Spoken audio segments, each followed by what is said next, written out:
today is Psalm 23 in the Old Testament. From my Christian Bibles, I'm reading the New Revised Standard Version. The Lord is my shepherd, I shall not want. He makes me lie down in green pastures and leads me beside still waters. He restores my soul. He leads me in right paths for his name's sake. Even though I walk through the darkest valley, I fear no evil. For you are with me, your rod and your staff, they comfort me. You prepare a table before me in the presence of my enemies. You anoint my head with oil. My cup overflows. Surely goodness and mercy shall follow me all the days of my life, and I shall dwell in the house of the Lord my whole life long. This is the word of God for the people of God. Thanks be to God. Will you guys pray with me? Lord, I ask that you guide my words, that they reflect what you are seeking to speak this morning. And I ask that you open our hearts so that we are prepared to receive it and be transformed by it. In your name I pray. Amen. So I imagine, and now I could be wrong, but I venture to guess when you first heard this song, you weren't really hearing the words. I'm going to guess that potentially when you saw that Psalm 23 was going to be our scripture today, and you heard George reading, he leads me beside the waters, he restores my soul, I imagine that instead of hearing the words of the song, you felt a memory. I imagine that this psalm is very familiar to most of you. And the memory that popped out was potentially the memory of a loved one's funeral. We use this text often in times of needing comfort. It's a very famous text, and it's very much plastered on like all kinds of things in Mardell, and you can hang it on your wall, and we've heard it hundreds of times used in services celebrating life. And there's a good reason we use this song for comfort at funerals, because the words that it says talks about having trust in trials, that God will wipe away every tear, and God will provide for us and prepare a table before us in the presence of our enemies. It's familiar. It's comfortable. This text is easy. Honestly, when I read this text, it kind of comes across as a security blanket in some ways. That God's going to give me food. God's going to lead me in lush green valleys with like a babbly brook. Anyone else get that picture? Of you walking through the valley, and God is taking away the darkness and making it beautiful, and giving you a table, and preparing a meal, and anointing your head with oil, and your cup overflowing. It sounds very safe. It sounds very familiar. In this psalm, God kind of sounds like my grandma. In this psalm, God sounds like my grandma because God is feeding you. God is making a meal, preparing a table before you. I imagine this psalm is like walking into grandma's house. And you all have these very vivid memories of walking into grandma's house. You come in and there's food cooking. For us, it was like Belgian waffles. That was the smell. And you knew she was going to feed you and comfort you. It was familiar, it was safe. If it was my grandma, the smell of Belgian waffles and like this really cheap perfume and maybe some cigarettes, and my grandma was a little untraditional. And there was maybe a little bit of cursing, because again, she's a crazy lady, but we love her very much. And so I love my grandma. I love what she represents to me. And in this psalm, God kind of sounds like that. It's familiar. It's comfortable. And so we read it in times of trials as we think, this makes me feel safe. And there's a reason we've done that. This psalm absolutely leans into that interpretation, and it's a good interpretation. But I wonder if this psalm has something different to say. I read this, and I think, is this the God that really calls us to do justice? Is the God of this psalm, who we seem to read as God making us comfortable, giving us food, making life easy, is this the God who also in Micah 6:8 says, I ask you to do justice, to love mercy, to walk humbly with me? Is this God who anoints my head with oil, so much so that my cup overflows, and surely goodness and mercy are with me all the days of my life? Is this the same God who became Jesus, who set aside God's ultimate divine power and became like us, to not only become human, but to then do the work of turning the world upside down, changing what we think about power and justice? Is this security blanket God the same God who flipped tables in the temple? I wonder if the psalm has something new to say today.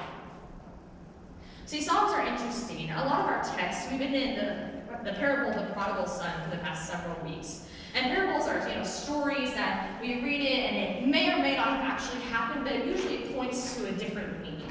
It says this is a story that tells you some kind of lesson. A lot of our texts are like that. A lot of the texts in the Old Testament are stories. They tell stories of Moses crossing the Red Sea, of Noah building the ark, of Adam and Eve in the garden, and we think, oh, that's a story. And I want to dig into the story and what is it trying to tell me? There's got to be one true meaning. I often do this I'm in seminary, and so reading text, I want to know what the true meaning behind the text is. But the Psalms are different, because the Psalms are poetry. And so if you know anything about poetry, you know there's not really one true meaning. And so we have this interpretation of the Psalm being a nice, comforting, security blanket text. And that's right. And then there's this other interpretation that we'll explore today. The Psalms open themselves up to ambiguity. They give us freedom to explore. Has anyone ever told you that you have freedom to question what the Bible says? To wonder if the meaning you've been told is different? The Psalm gives you that permission. It gives you permission to interpret, to wonder, to think, what could be different? What is this saying to me? Psalms are actually kind of difficult to date. We don't really know when they were written. This psalm says Psalm of David, but we really don't know if David wrote it. But there is one thing that can help us try to understand Psalm 23 a little bit better. It uses this specific metaphor of God as shepherd. The Lord is my shepherd, I shall not want. And God as host. As God hosting you in the valley, preparing a table, a meal before you, just as your grandma hosts you at her house. And so the combination of these two metaphors is very interesting. It's actually an intentional reference on the part of the psalmist. By describing God as shepherd and host, the psalmist points back to God who led Israel out of Egypt.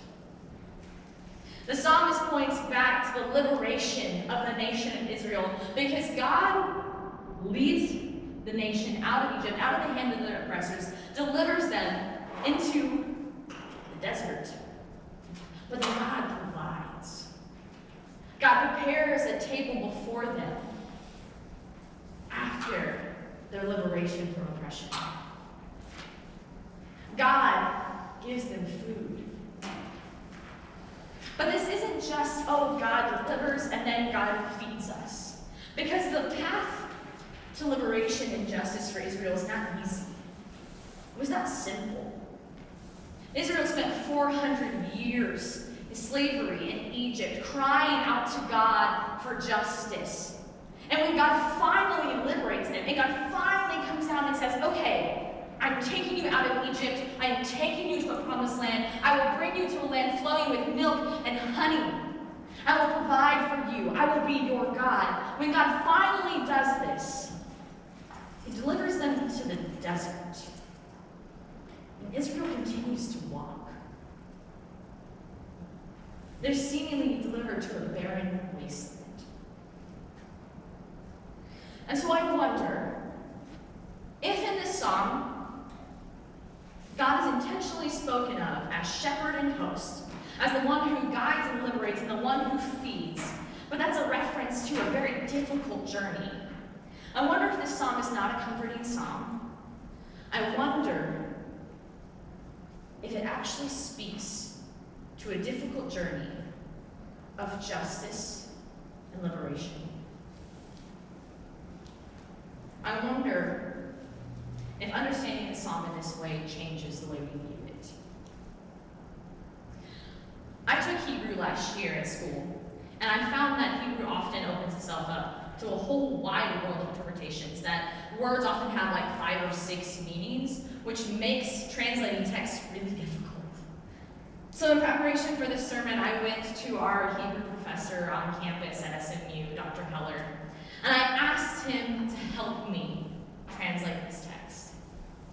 Because I wanted to know what could this text be saying? This text that we often think of as comfort, could it say something else?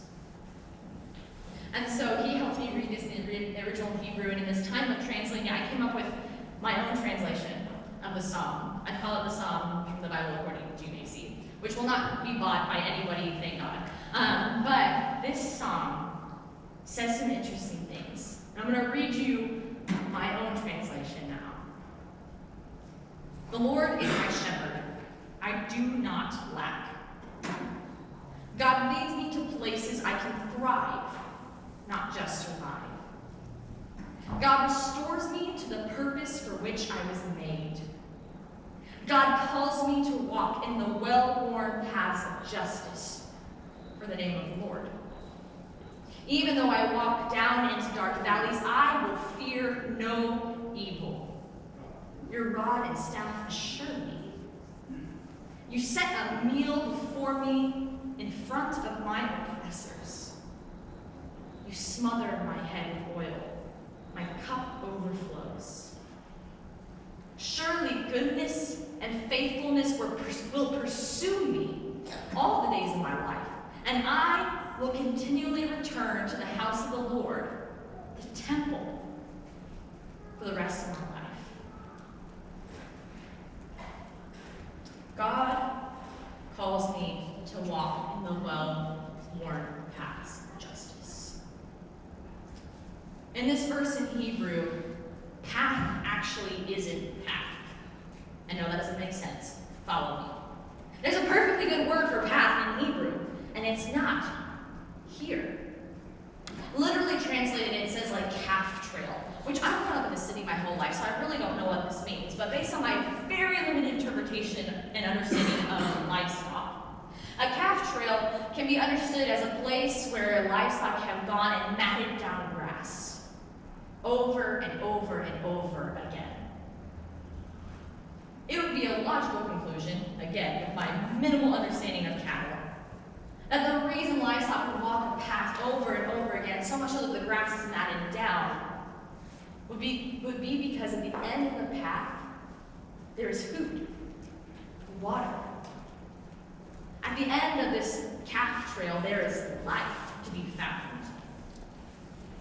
It seems like the psalm is talking about a well-worn path, the sure path that has led many on its trail to a place that gives life. A good path that leads to life. But I think the psalm says something else. I think even if the psalm says this is a good, well-worn path that leads to life, it's not necessarily easy. My sister graduated college a couple years ago, and she decided that when she graduated, she wanted to go to Europe. So we went to Europe. My family traveled to a couple different places, and one of the places we traveled to was Switzerland. And when we talked about what we wanted to do there, we talked about we really wanted to climb the Alps. Because I just thought, man, when will I get another opportunity to do this? And so we set out to climb the Alps, and my brother-in-law looked up a mountain. He said, we're going to climb this mountain, it's going to be great, you're going to have a good time, blah, blah, blah. And so I believed him, like a moron. And so we get to Interlaken, and we get off the train, and I look up, and there's this huge mountain. I think, oh man, I hope we're not climbing that one. And my brother-in-law goes, that's the mountain we're going to climb. And I think, oh no, I don't want to do this. And we're standing at the foot of the mountain, and I decided I'm not doing this. I'm putting my foot down. I'm not climbing this mountain. not want to climb this mountain. It's not happening. I'm not doing this. You can't make me. And so we climb the mountain. And so I'm going up the side of the hill, and I decide I lead the group. It's my sister, my brother-in-law, and me. And we're going to take the winding, sloping road where cars drive, because it's easier. Because instead of being like this, the road goes like this. Like, I can do this. We're going to walk this road. And so the road is serpentining across the mountain, and we're walking. And my brother-in-law and sister are kind of junting up between the two. And they're meeting me around every bend, and I'm stubborn. So I'm continuing to walk this road, and they're continuing to meet me around every bend. And then I go around one, and they go the other way, and I'm thinking, we're going to come back around, and I'll meet them again. But I never come back around. And I don't meet them again. And I continue walking on this trail. And I'm stubborn, so I'm going to continue walking on this road because eventually it'll get me to the summit, and then I'll laugh at them, and they'll have worked so hard to get to the top, and I will have gotten to the top in the same way, but much easier. And then the road ends. And I'm alone on a mountain in Switzerland with no cell reception, no map, my brother-in-law took it, realizing I'm going to have to turn around and take a hard road. And so I suck up my pride, and I turned back around to the trail I did not want to take. The trail that was matted down but looked really difficult. The trail that had rocks and roots and was going straight up, guys. And every step I kept telling myself, just make it to the next boulder. Just make it to the next tree stump. Just make it to the next root in the road. Just one more step. And I was sweating and cursing the whole way up because they had left me by myself on this mountain, and I was left to my own devices to either die or summit. I wasn't going to die, but that's what I thought. And I couldn't turn around. I had to just grin and bear it. At one point, I got to a stopping point, and I thought, maybe I'll just go back down. This isn't worth it. And then I saw how high I was, and I thought, we've got to do this. And so bit by bit, stump by stump, rock by rock, I crawled and climbed to the top. Then I summited and saw the view of all the Alps. And it was worth it. So what does this story about me making poor decisions about climbing mountains have to do with this psalm? Well, I imagine it's because the psalm talks about a path, a well-worn path to justice, and it's not an easy one. It requires struggle, and more than likely, it's unappealing. I didn't want to walk the path, and I imagine those who are called to walk this path don't want to do it either. In fact, there are probably easier paths to take. I tried to take the easy, sloping road to the summit, but it didn't get me there. The easy path doesn't get you to the summit. In this path, we will struggle, but we are not alone. Because it says that God leads us. It says that God walks with us in the well-worn path of justice. We are not by ourselves. And remember what I said about the calf trail being matted down because so many livestock were walking it? It's the same way with the path to justice. There are others who have walked before us, who will come after us, and who are walking beside us. We are not alone. People have gone before us and left markers, just like the boulders and the stumps that I kept trying to get to. It may have to take it bit by bit. It may not be an easy road, but it's the right one. So I'm coming to this conclusion that this psalm maybe isn't a psalm of rest or ease at all. Maybe this psalm tells us to walk in the well-worn paths of justice because it leads to life. Because the matted down path is a good path that leads to life. And it takes the very things that we strive for in this world and turns them upside down. See, we live in this time where power is the most important thing. Where people place this relentless pursuit for power and comfort as primary. It seems people will do whatever it takes to accumulate as much power as possible, whether it's through wealth or status, in order to build themselves a comfortable life. And why wouldn't you? Why wouldn't you want to make a life that's easy, that's comfortable? Because often I think that path, that life, leads to injustice. I think of major corporations who have CEOs, who pay their employees minimum wage while they continue to gather irresponsible wealth. And where is that justice? They're so intent on building a comfortable life for themselves that they're willing to rob people of a comfortable life. And I think of people in the government who are supposed to represent us and often vote for things that don't represent the people, that often harm the people they are called to represent. I think of the pursuit of greed. How people are so intent on gaining as much wealth as possible, about being as important as possible, about having the most they can possibly have, that they're willing to push people off the ladder to success. I think of them. And I wonder, is that justice? Does this selfish pursuit of power in our society follow the well-worn path to justice?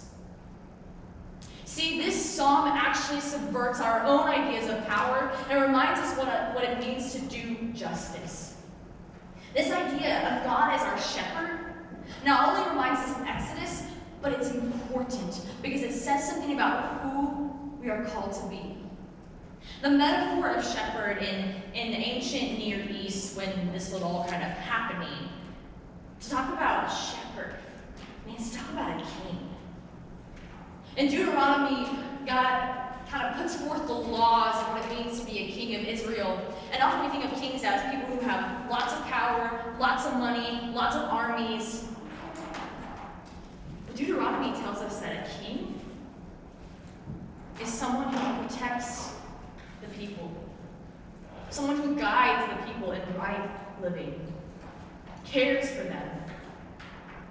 And even in the most extreme, a king is someone who's willing to lay down their life for their people. This idea of a king as the shepherd who is willing to lay down his life for his people totally subverts our ideas of power. Someone who's powerful today isn't going to just give up all they have to help someone else, but that's what this psalm is telling us. That God as shepherd is the perfect image of a king, of someone who is powerful. This idea of protecting those given to your care, being willing to lay down your own life, is that not part of what it means to walk the well-worn path of justice? This psalm tells us that what we assume about what it means to be powerful is wrong. A true king is a king who is a shepherd, who is willing to lay down his life for his sheep. Jesus does this for us. Jesus is the true good shepherd, the king. The New Testament confesses Jesus as the shepherd king from this psalm. And so the path to justice isn't comfortable.